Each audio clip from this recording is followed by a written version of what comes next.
Si Martin Romualdez pala daw ang nagpakawala kay alias Rene dahil nalaman niya na isa si Risa Ontiveros sa kanyang makakalaban sa darating na 2028 presidential election. Naku po,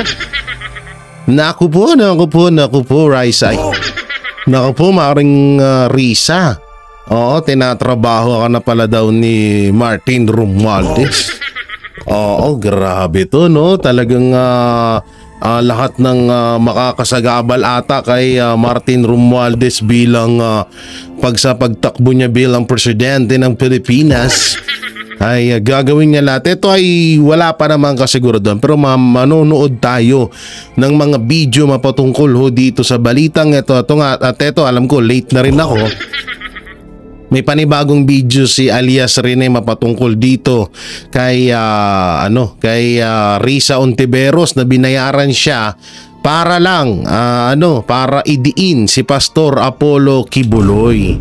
At eto na nga nagsampa naman kaagad ng kaso si Maring Risa at gusto niyang mahanap kung sino daw yung pasimuno sa sa tawag dito sa isyung ito, kung sino yung nasa likod ni alias Rene. At eto nga, may ipapakita ho tayo na di umano ay eto palang si Martin Romualdez ang talagang pasimuno ng pagpapakawala kay alias Rene. Bakit nga ba ito nagawa ni Martin Romualdez? Eto yan ang pag-uusapan natin. Pero bago ang lahat, eto muna, may papakita ako sa inyong picture. Speaking of Martin Romualdez, ayan na siya. Romualdez. Presidente talaga yung presidente yung datingan. Kala mo talaga. Eto Martin Romualdez itinutulak mga panukala para maging permanente ang 20 pesos ng bigas. Alam nating bigas ang batayang pagkain sa bawat tahanan. Kaya ang 20 pesos kada kilo ng bigas ay hindi lang presyo. Ito ay pag-asa para sa pamilyang Pilipino. Ang galing, palakpakan pang presidente talaga. Ang galing, oo. Talagang ginagampanan na po ni Martin Romualdez ang pagiging presidente niya. Hindi, ito, lininawin natin, wala akong problema. Ulitin ko po wala pong problema dyan. Sa 20 kilos na bigas. Ang problema ho kasi dito, saan kukuha ang gobyerno ng pangbili ng mura kasi ang ginawa kasi 'di ba, nanggaling din 'yan sa bunganga ni Marcos Jr. na tawag dito na umaangkat daw sila ng palay sa mga magsasaka sa halaga na kung ano yung magkano nila binibili. So sa madaling salita, mas mahal dito sa 20 pesos per kilo ng bigas. Ang masama kasi doon, saan nila kinukuha yun? 'Di ba sa kaban ng bayan? So, ibig sabihin, nalulugi, nasasayang. Kasi bibilin mo ng mahal yung palay sa mga magsasaka. Sabihin na natin na, halimbawa lang sabihin na natin na na 30 per kilo ng palay. Tapos ibebenta mo ng 20 pesos. So, lugi ka na agad ng 10 piso. Lugi na agad, no? Pangalawa, anak ng teteng, ibig sabihin talagang gusto nyo talagang maubusan at tumaas pa ang utang ng Pilipinas. Kasi katulad lang ho nito, ayan, tignan nyo, utang ng Pinas pumalo na sa 17 trilyon. Ayon yan sa Abante, hindi ho sa akin. Baka sabihin nyo, ako na naman fake news. So ito yun, ito yung sinasabi ko. 'Di ba? So, gagastos ka ng mahal tapos ibibenta mo ng mura sa pagiging 20 pesos per kilo ng bigas. Wala akong problema doon. Napakalaking tulong po noon para sa ating lahat. 'Di ba? Lalong-lalo na dun sa mga kababayan natin na mga nasa laylayan, na yung mga kahit pagbili ng bigas hirap po sila dahil sa kanilang buhay na talagang sobrang hirap. So ito kasi yung nakakapangamba na gastos ng gastos ang gobyerno na wala namang bumabalik na sapat na income sa sa budget ng government. Kaya na dito, 17 trillion na. Ay, Maring Claire. 'Di ba sabi mo, mas mataas ang utang ni Pangulong Duterte kaysa kay Marcos? Ano ito? Ay, 17 trillion na po. Parang nakaraan lang, 16 trillion. Ano to, taon-taon, tataas utang? Kaya nga yung sinasabi ko, baka pumalo to ng 20. Bago ng 25 to 20 trillion pesos. Ulitin ko po, trillion. Hindi siya billion, hindi siya milyon, lalong hindi siya libo. Trillion po. Baka pagtapos ng termino ni Marcos Jr., iiwanan niya tayo ng napakalaking utang ng Pilipinas. Malamang sa malamang kung hindi pumalo yan ng 20, baka mas tumaas pa, baka maging 25 trillion ang utang ng Pilipinas pagtapos ng termino ni Marcos. Yan mahirap dyan 17 trillion tapos ipagmamayabang mo to, tapos ipagmamayabang mo yan. Oo, kukuha tapos ang kukunin yung perang pambili sa palay, dito manggagaling sa mga utang-utang na yan. Nako po. Ay, nako. Ewan ko na lang kung anong merong Jutak Inimers ang Jutak Inimers ang tawag dito, ang gobyerno natin talaga. Kaya hindi ko na talaga alam, no. Ewan ko na. So yun, mabalik ho tayo dito, no. Alam naman ho na natin kung ano yung mga nangyari at una. So dito, sabi nga dito ni ni Risa, ito, mga nasa likod na nagpapakalat ng video ni alias Rene, inireklamo ni Sen Ontiveros. Alam niyo, sobra akong natatawa dito kasi nga alam naman natin na isa sa mga kapatid ho natin ng dinawit dito ni Risa Anlivirus. Walang iba kundi si Banat Bay. Pogi talaga ni Banat Bay, lagi ka nakikita. Joke lang, sanay naman sa biruan namin yan, no. Tawag dito, ang kasi dito, bakit kailangan mong kasuhan yung mga vlogger na nag-reaction lamang sa tawag dito sa video ni Rene? Dapat dito si Rene mismo din, si Rene ang kasuhan mo lang. Anong nun? Ano yung bawal na kami mag-reaction? Bawal na kami mag-vlog. Kapag may video na ganun, bakit may batas ba na kapag may isang tao na nagsabi ng kanyang opinion, bawal na naming panoorin? At bawal na namin ilabas sa mga YouTube channel namin. May ganun palang batas. Hindi mo kami in-inform, Senator Risa Ontiveros. Ang masama pa dito, dating niyang witness yan. Kung sinasabihan niyang sinungaling, so napakalinaw ho na inamin na ni Risa Ontiveros na lahat ng mga witness at lahat ng mga pinagsasabi na pinaniwalaan niya kay Rene ay pawang kasinungalingan lamang laban kay Pastor Apollo si Kibuloy. Diba? Kaya kaya wala talaga naniniwala sa iyo Alam nyo, dito natin matutunghayan kung gaano kalakas ang impact ng mga social media vlogger.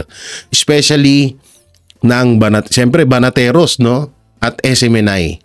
Kasi talagang doon sila nadudurog, doon sila nabibisto, kaya lagi talagang pinag-iinitan ng mga vlogger. Kaya ngayon pa lang mga Banateros, mga kabiyaya, yung mga video ng Banateros Brothers at iba pang mga DDS vlogger ay ikalat nyo, i-share nyo, i-like nyo. Talagang napaka-importante po yan, katulad po niyan. Yung mga kasamahan dyan ni Banat Bay, siyang kasama na rin si Banat Bay. So 'di ba pinag-iinitan sila dahil naglalabas lamang sila ng kanilang opinion at totoong balita na kailangan mapanood ng mga Pilipino. So etong tanong ko kay Risa Ontiveros, ba't ayaw niyang kasuhan ng 24 oras? Ba't ayaw mong kasuhan ng GMA? Una-una binalita din nila yan. So pag mainstream media, pwede. Pag vlogger, bawal na. Ang galing mo namang inayupak ka. Okay, panoorin natin. Naghain ng reklamong cyber libel sa NBI si Senadora Risa Hontiveros laban sa mga taong nasa likod at sa mga nagpakalat ng anyay mapanirang video ni alias Rene. Ang sagot ng ilan sa mga sinampahan ng reklamo sa pagtutok ni John Consulta. Ang dating iniharap na testigo laban kina dating Pangulong Rodrigo Duterte, Vice President Sara Duterte at Pastor Apollo Kibuloy, binawi ang kanyang testimonya. Sinabi kasi ni Michael Maurilio sa isang video, pinilit lamang siya umano ni Senator Risa Hontiveros na tumestigo noon, bagay na mariing itinanggi ng senadora. Ngayon, inireklamo siya ni Hontiveros sa NBI ng cyber libel. Kasama rin sa sinampahan ni Hontiveros ng reklamo ang pagtanggol valiente social media account na nagpost ng video. Pangunahing layunin ng reklamo, alamin sino o sino-sino ang nasa likod ng pag-produce ng video, 2 video na ni Michael Maurilio. Dahil hanggang ngayon, wala pa ring umaamin. Sinabi dati ni Hontiveros na bago lumabas ang video, humingi sa kanya ng tulong si Maurilio dahil kinidnap umano siya. Nanalangin pa rin ako para sa kanyang kaligtasan. Sana matukoy kaagad ng PNP Davao kung nasan siya at mailigtas. Pero gayon pa man, kailangan na niyang Gol Valiente social media account. Mailigtas. Taduhan mo talaga, Risa. Na nagpost ng video. Pangunahing layunin ng reklamo, alamin sino o sino-sino ang nasa likod ng pag-produce ng video, 2 video na. Yan na, 2 video na daw kung sino daw. Yun daw yung unang layunin ni Risa Ontiveros. Ito ang ano dito, paano kung si Rene lang talaga kagustuhan niya yun?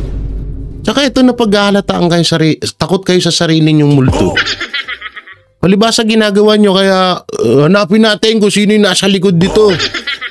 What if lang naman na yung mga vlogger na kinasuhan mo maghain din ng kaso laban sa'yo dahil ikaw ang nasa likod noon ni alias Rene para idiin si Pastor Apollo Kibuloy.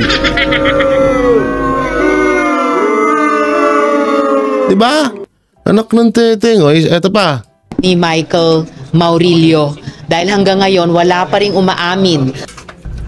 Ito nga na, ikaw nga, hindi ka umaamin. Sinabi dati ni Hontiveros na bago lumabas ang video, humingi sa kanya ng tulong si Maurilio dahil kinidnap umano siya. Nanalangin pa rin ako para sa kanyang. Buta na, ito yung ayaw ko sa lahat. Yung promise pinaka-hate ko tong marinig sa lahat ng tanang. Alam mo yung tipong nagsisinungaling ka? Alam mo yung puro ka kasinungalingan tapos ang maririnig mo, nananalangin ako. Alam ng Diyos. Diyos lamang ang nakakaalam. Yan yung mga ganyang salitaan. Bad trip ako dyan. Nakakaputang ina. Nito to, sorry sa words pero talaga nakakabuisip. Tignan mo yung sinabi niya, nananalangin ako. Na sana. Nananalangin? Pati yung Diyos na walang kalam-alam sa kademonyohan nyo, dinadamay nyo mga hayop ko. Kaligtasan, sana matukoy kaagad ng PNP Davao kung nasan siya at sana daw matukoy daw ng PNP Davao kung nasan daw siya. Para itatago. Para itatago na alam mo, Madam Risa, si Martin Romualdez nga may pakana. Si Martin Romualdez yung nasa likod ni alias Rene. Misa kasi maniwala ka sa mga katulgong gwapo. Ikaw kasi nagpahalata kang tatakbo ka agad ng presidente.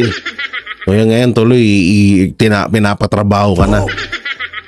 Tapos, kunwari concern Kung alam mo talaga. mailigtas.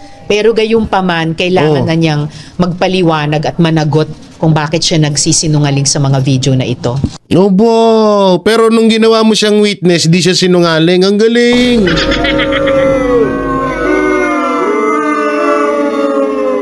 Noong ginawa mo siyang witness, hindi siya sinungaling. Alam mo, walang sisisihin dito, Senator Risa.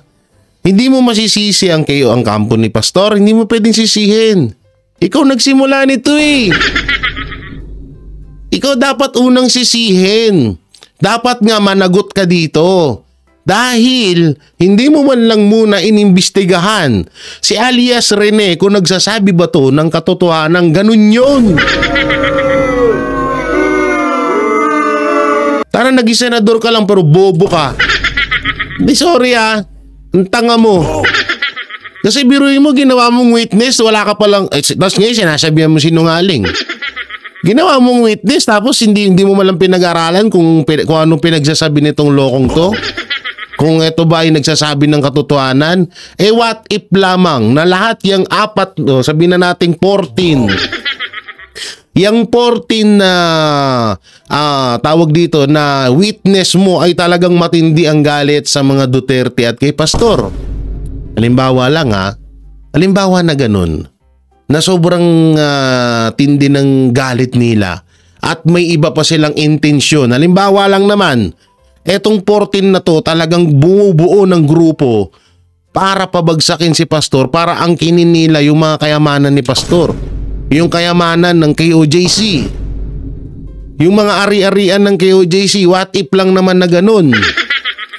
So hindi mo man lang inimbestigahan, inusisa ng maayos kung eto ba tong mga taon na to ay nagsasabi ng katotohanan, kasi nga pangalan mo ang nakasalalay dito. Ngayon, na eto si Rene dati naging witness mo at ngayon nagsasabi siya against sa'yo, kasalanan mo yan. Dapat nga managot ka, dapat nga ma-impeach ka. Dapat nga hindi matanggal ka bilang senador. Kasi biruin mo pinayagan mo yung mga taong to na mag-witness laban doon sa mga tao na pinagmukhang masama ninyo sa hearing. Lalo na kay Pastor, kay Pangulong Duterte, kay Vice President Sara Duterte. Dapat ikaw ang managot dito. Hindi mo inalam kung totoo yung ginagawa nito ngayon. Na binawi niya lahat. So, ngayon kasalanan ng mga vlogger. Kasalanan ni Banat Bay. Di alam nyo, naaawa ko kay kay Old School Pinoy. Oo, kay ano bang pangalan ba yun? Kay Old School Pinoy. Alam nyo kasi, pa lang yan mababa pa lang yung channel niya sa YouTube. No? Talagang pati siya dinamay dito. Walang kasalanan yung mga vlogger. Hindi nila kasalanan yan. Nag-reaction sila bakit etong GMA ayaw mong kasuhan? Yung mga ibang mainstream media nakakampi ng gobyerno ay mong kasuhan. Bakit? Kasi kakampi mo. Sila rin wala naman kami pinagkaiba dyan Sila nagbabalita. Ganun din naman kami. Yun nga lang, masakit lang kami magsalita. Ganun talaga, alam mo, kayo, yung mga nasasaktan sa mga sinasabi namin ng Banateros, kadalasan kasi talaga yung katotohanan, masakit talaga yun. Katulad na lang yan, sinabi namin na hindi mananalo si Risa Hontiveros bilang presidente. Masakit yun kasi totoo. Diba? Ganun lang yan napaka-basic lang. Pero sa isang Facebook post, muli nagsalita si Murillo at iginiit na hindi siya kinidnap ng Kingdom of Jesus Christ at hindi rin siya binayaran o pinilit na sabihin ang kanyang mga sinabi sa video. Handa raw siyang tindigan ang kanyang mga naunang sinabi at pinabubulaanan rin niya ang mga nilabas na umano'y mga patunay na siya ang naunang makipag-ugnayan sa opisina ng senadora. Wala pong katotohanan yung mga claims ni Senador Risa sa kanyang press con. Ito lamang ay pamamaraan ni Senador Risa upang ako ay makuha ulit at patahimikin. Sinusubukan pa naming hingan ng pahayag ang nasa likod ng pagtanggol Valiente social media account. Inireklamo rin ni Hontiveros ang 13 tao na anya ay nagpakalat ng umano'y mapanirang video ni Murillo. Imbestigahan din sa pamamagitan ng reklamo ito, yung mga vlog Ganda, tingnan ko nga yung pangalan dun. Baka nandun kasi ako eh. Trixie, si Attorney Trixie kasama. Si ano to, Ahmed Paglinawan. Hindi ko kilala to. Si Chrisette Chu. Si Rob Ranges. Hindi ko rin kilala. Si Sasot. Ito pala, si Old School Pinoy, si Aaron Peña, yan po yung tinutukoy ko, na naawa ko dyan. Tio Moreno, syempre, as usual, Banat Bay. Pangilan mo na yan this year. Oo, nandyan din si Jason Sa, si Rendel Isguera, Joey Cruz, si Ka Eric, si Attorney, Randy ba? Nandyan pala yung best friend ni Bay. So yan yung mga nakasuhan na mga vlogger, no? Pakalat ng umano'y mapanirang video. Nungalingang nakalagay sa mga video ni Michael Maurilio. Hindi ako papayag sa ganitong mga Kung talaga, hindi. Hanggang may, emosyon eh. Kala mo talaga, naniniwala sa kanya. Ay, naku po, bawal na pala ngayon, no? pagsisinungaling, mga mapapanganib na pagsisinungaling. Oh, grabe. No, pero in fairness, kung titignan mo yung aura ni Madam Risa ngayon, ibang-iba na sa dati, Iba talaga pag nagiging senador, congressman ka. No? Siguro pag naging congressman tsaka senador ako, gugwapo din ako. Kasi dami niya. Dati si Kimbo, diba? Mukhang talampakan si Kimbo hanggang ngayon. Hindi. Ngayon, iba na. Oo, dito rin, dati, mukhang paa din to. O, tignan mo naman ngayon, ang kinis. Diba? Ang batak na batak yung balat. Ay, diba? So, ang sarap talaga, no, pag politiko pa. Kaganda eh. Lalo na't ang tinarget ay hindi lang ako. Ang tinarget ay ang mga witnesses, ang tinarget pati mga staff ko, tinarget ang Senado mismo. Ngayon, ni Karma is real. Diba, tuwang-tuwa kayo pag dinidiin yung mga empleyado ng Office of the Vice President? Diba? Diba, tuwang-tuwa kayo nung yung binabalasubas nyo, yung kay OJC? Sinasaktan ng mga kapulisan yung mga membro doon. Di ba tuwang-tuwa kayo? O ngayon na bumalik sa inyo, sakit. Ouch, no? O karma. Naglabas ng pahayag ang ilan sa mga sinampa ng reklamo. Sinabi ni Trixie Cruz Angeles at Ahmed Pagdilawan na hindi raw nila pinakalat ang video ni Maurilio. Pero nagsagawa sila ng live kung saan tinalakay nila ang mga sinabi ni Maurilio at para daw patas, tinalakay din nila ang tugon ng senadora. O yan, no? Ang linaw naman, tinalakay. Diba? Tinalakay. Baka hindi gets ni Risa yan, no? Bahagi daw ito ng free speech. Ayon naman kay Sas Rogando Sasot, nalaman lamang niya ang tungkol sa video ni Maurilio sa GMA News. Ganon din daw dapat sa media. Sabi ni Joe. Katulad din, sa totoo lang, sa ano lang din namin nalaman yan, dyan lang sa mga network na yan. O dapat kung may kakasuhan yung mga network, hindi yung mga vlogger. Yung kasalanan ng mga vlogger, kaya hindi ka manalo-nalo. Pagka pati yung mga ordinaryong Pilipino, porket senador ka, dinadamay mo. Cruz, dapat mag-focus ang senadora sa pagsagot sa mga aligasyon ni Maurilio. Yan pa nga yung isa, no? Talagang alam naman natin, dinadivert na naman nila yung issue. Dapat nga talaga sagutin ni Risa Hontiveros lahat ng sinabi ni Rene. No? O kaya ipatawag ni Risa ulit. Halika rito, Rene, mag-senate hearing tayo. Diba? Pero ako talaga, naniniwala ko, Madam Risa, si Romualdez na. Si Martin ay naku. Kasi, diba, parang nagpahiwatig ka, natatakbo ka. Ayaw pa naman ni Martin Romualdez ng may mga kalaban. Yun mo ginagawa niya, Vice President Sara Duterte. Ako sa'yo, ang pa-imbestiga mo si Speaker. Baka inuunti-unti ka ako.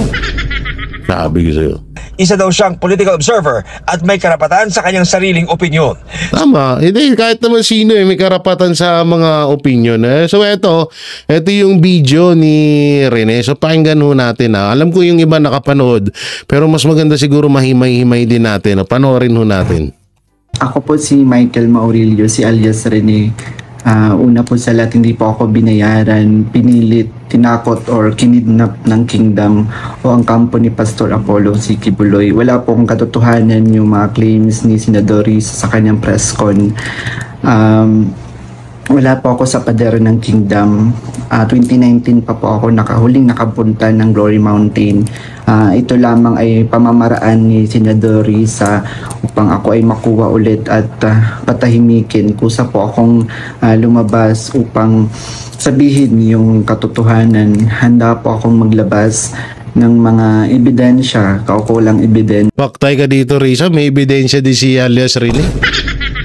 Oo, naku po, yari ka dito. Galawan ni Martin Romualdez to, Risa. Naku po!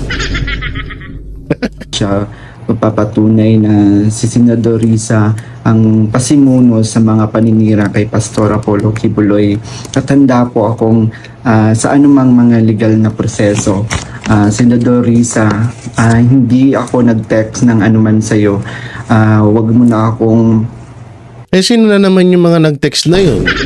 Dapat paimbestigahan din niya, no?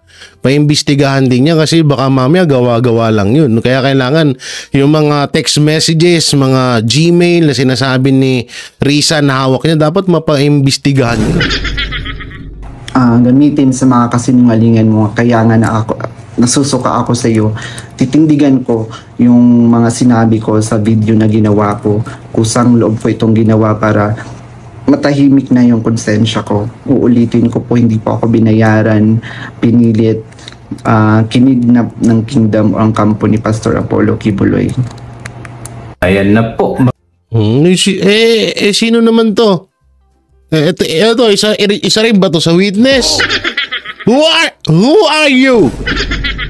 Hindi, ano lang to, kapwa vlogger natin, no. Yan, thank you sa thank you dun sa yun nga, no. May hawak na ebidensya etong si Rene laban kay Risa Anli Virus. Ay naku, yari ka dito. Yari ka dito. Oh. So meron pa ako dito isa eh. Oh, eto pa yung isa. Tama ba? Eto nga. Oh. May isa pa ako dito ng... Eto ba yun? Tingnan ko muna. Eto nga yun. Oh. Yan. May isa pa ako video dito. Eto nga. No? Dito nga ay... wait lang. Yan, alias Rene. Nag-post ng video nito sa social media. Sinampahan ng kaso ni Ontiveros. Ayun din pala yung kanina. May panoorin natin kung anong meron dito. Nagsampa ng reklamong cyber libel si Senator Risa Ontiveros sa NBI. Laban po kay Michael Maurilio alias Rene at sa nag-post na umano'y... Wait lang, bakit sa NBI? Bakit hindi nirekta sa korte? Hindi, tanong ko lang. Parang nalalabuan ako. Sa NBI? Mapanirang video nito. Pinaiimbestigahan din ng senadora ang mga vlogger na dapat din pala ito, dapat din karapatan, talagang obvious na dapat ay makasuhan si Risa Ontiveros kasi sabi niya mapanirang video daw eh. Bakit yung ginawa ni Rene kay Pastor Apollo C. Kibuloy, hindi ba mapanira yun? Yung ginawa ni Rene, yung mga sinabi ni Rene na di umano ay utos ni Risa Ontiveros para siraan ng mga Duterte. Katulad nyo, may mga baril-baril daw. Dapat kinakasuhan to si Risa Ontiveros. Naku po.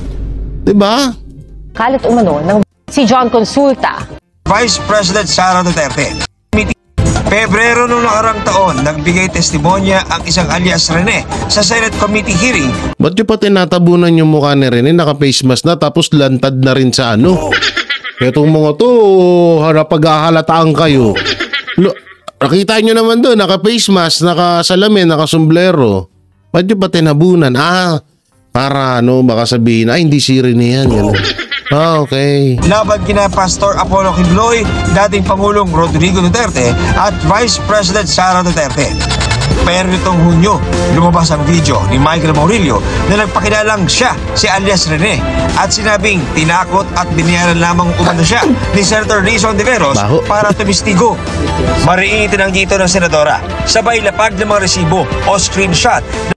Screenshot. So ngayon, ito pa malapit dito. Kapag sa kanila, hindi nila pinapaniwalaan yung mga screenshot. Pero pagdating dito, paniwalang paniwala sila dito sa screenshot ni Risa. Ano, porket senador, hindi na pwede magsinungaling, ganun ba yun? Tumalsik na laway. Hindi ganun ba yun? Pag senador, kailangan hindi na sinungaling. Ang sarap maging politiko, no? Dito to, ang sarap maging politiko. Alam niyo bakit? May pera ka na. Mababagong pabuhay mo. Marami ka pang koneksyon. Tapos ano pa, 'di ba? Yung baloktot kaya mong tuwirin. Yung tama kaya mong imali, yung mali kaya mong itama. Ay, hindi pala, yung mali mali ginagawang tama. Ay, hindi mali, yung mali ginagawa pang mas mali. Ang lupit, no? Oo, kakaiba. Na mga mensaheng papakitang si Maurilio Umano ang ilang ulit na lumapit sa kanyang opisina at nag-volunteer na tumistigo. Ang tanong, siya ba talaga yan, yung mga nag-text na yan? Diba? Ayun yung masama dyan. Ayan, oo. Ngayong araw, inireklamo ni Ontiveros ng cyber libel si Maurilio sa NBI. Kasama rin sa sinampahan ng reklamo ang nag-post ng video. Talagang pil na pil no? Malamang eto, si Risa, posible, kinakabahan to. Oo, kabado yan. Kabado yan sa mga video ni Rene ngayon. Kabado yan. Sobrang kabado tong taong na to. Kitang-kita naman natin, no? Tingnan mo ba naman, no? Talagang ang ano ko lang dito, isa sa kinakabuisit ko rito, tawag dito, napakagaling gumawa ng wento etong si Risa. Talagang alam mo yun, yung pang Oscar award talaga. Pang kakaiba eh. Iba yung aura niya tawag dito, iba yung aura niya na talagang yung talumpati nga galing sa nguso. Galing sa nguso. Ay, nako po. Hindi, alam nyo, galawan talaga. Yun yung strategy. Guys, eto, tanungin ko kayo Eto yung gusto nyo maging presidente? Etong tao na to, eto yung gusto nyo maging presidente ng Pilipinas? Tatanungin ko kayo, gusto nyo pa ba ulit na maging senador to? At gusto nyo ba maging presidente ng Pilipinas to? Tingnan mo, yung mga vlogger, ordinaryong Pilipino yun, dinawit. Pero yung mga malalaking pangalan hindi niya dinadawat. Katulad ng yung mga mainstream, yung ibang mainstream media, bakit hindi niya kinakasuhan? Doon talaga napanood ng tao yun 'Di ba? Ganun lang kasimple. Kaya itong mga ganitong tao na mapang-abuso sa tawag dito sa mga ordinaryong Pilipino, naku, wag niyo pong pagkatiwalaan Pero ako, nasusure ko si Martin Romualdez talaga. Sabi ko sa'yo, Risa, ikaw kasi nagpakalata ka agad. Ang layo-layo pa kasi ng 2028 election. Nagpakalata ka agad na tatakbo yan tuloy, tinrabaho ka. Ito, Ma'am Risa, hindi ko naman pinopoint 100% na si Martin Romualdez ang pero minsan mag-isip ka, kasi isipin mo kung yung Duterte nga tawag dito, kung yung Duterte nga talagang tingnan mo ginagawa ngayon. 'Di ba? Paano ka pa? 'Di ba feeling mo mananalo ka bilang presidente? 'Di ba feeling mo parang mananalo ka bilang presidente ng Pilipinas? Kaya sabi ko sa iyo, baka si Martin Romualdez nasa likod na rin Ang galing pa naman nila sa ganyan. Ako po, kung ako sa'yo, sinusuwag mo rin yan, si Martin Romualdez. Hindi po pwede yun. Nalaman niya lang natatakbo ang presidente. Ngayon, tinatrabaho ka na. Naku po. Kung masyadong pakatiwala dyan, alam ko parehas kayo ng budi. Alam ko parehas kayo ng halangang bituka. Pero minsan, huwag kang magpapakatiwala. Sabi nga nila, ang demonyo galit sa kapwa demonyo.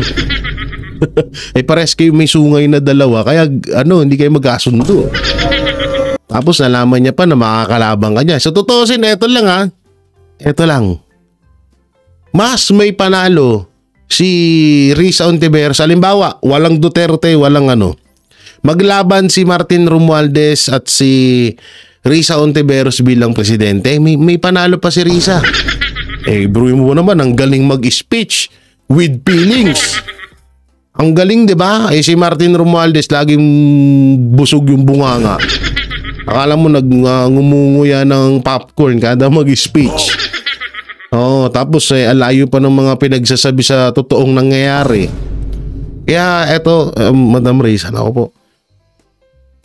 Ingat ka. Hinuunti-unti ka na ng makakalaban mo sa 2028 ko kasi nagpahalata ka at hindi ka muna nagpahalata na tatakbo ka ng presidente. Natunugang ka tuloy. Pero yan na, mabalik ho tayo doon sa kay Rene at doon sa issue kay Pastor. Alam nyo talagang sabi, dito ko talaga, alam mo nung napanood ko yung video ni Rene, sabi ko, grabe. Talagang hindi, kaming Banateros, ginabayan po kami ng itaas na paardalhin niya kami sa eksaktong kwento, sa tinatawag na tamang landas. Dinala po kami doon ng Panginoon Diyos sa tuwid na daan na yon, sa maliwanag na daan na yon, sa tamang daan na yon. Ano po ba yung tinutukoy ko? Yun po yung maniwala kami sa side po, at paniwalaan po namin na wala pong katotohanan ang mga ibinibintang sa mag-amang Duterte at kay Pastor Apollo C. Kibuloy. Napakagaling lang ho dahil dinala po kami doon.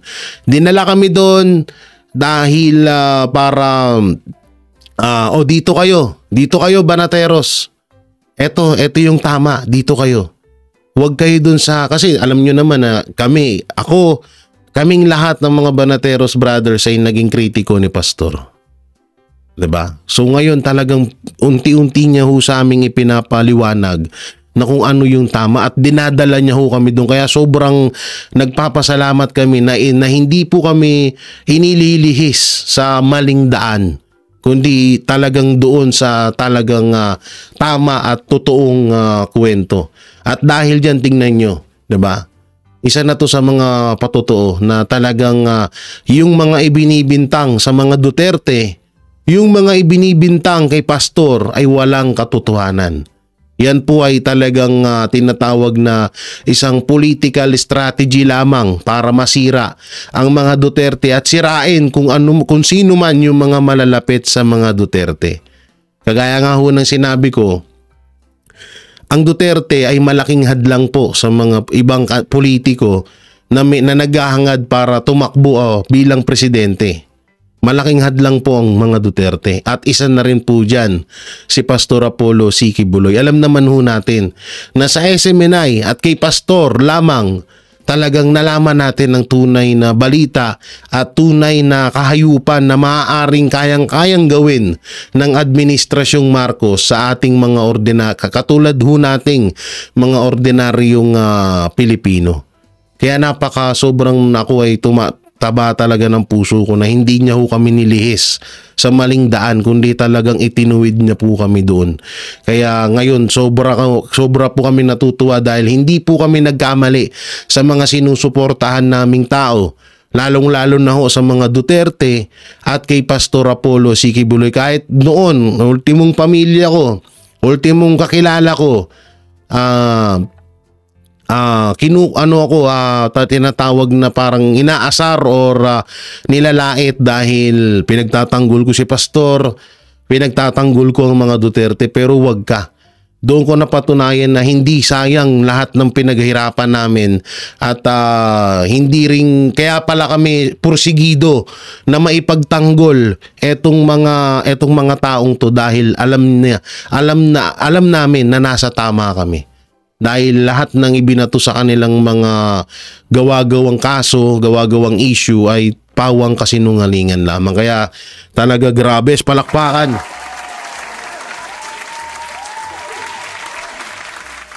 At alam ko ganun din ho kayo. Marami ring mga katulad ho rin namin na talagang iba yung pananaw noon kay Pastor. At ngayon naliwanagan na ho tayo lahat at mas dumami ho tayo na naniwala na wala talaga, na inosente po talaga itong taong to. So yan mga banateros, mga kabiyaya, dapat nga po bang paniwalaan na si Martin Romualdez na si Martin Romualdez po ang nasa likod ni alias Rene?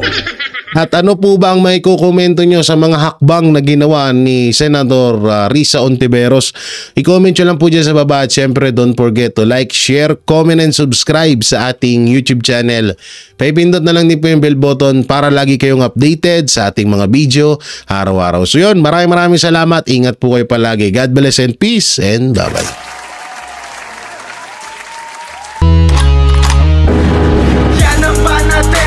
Walang inuurungan, pag tama palakpakan, pag mali ay babanatan.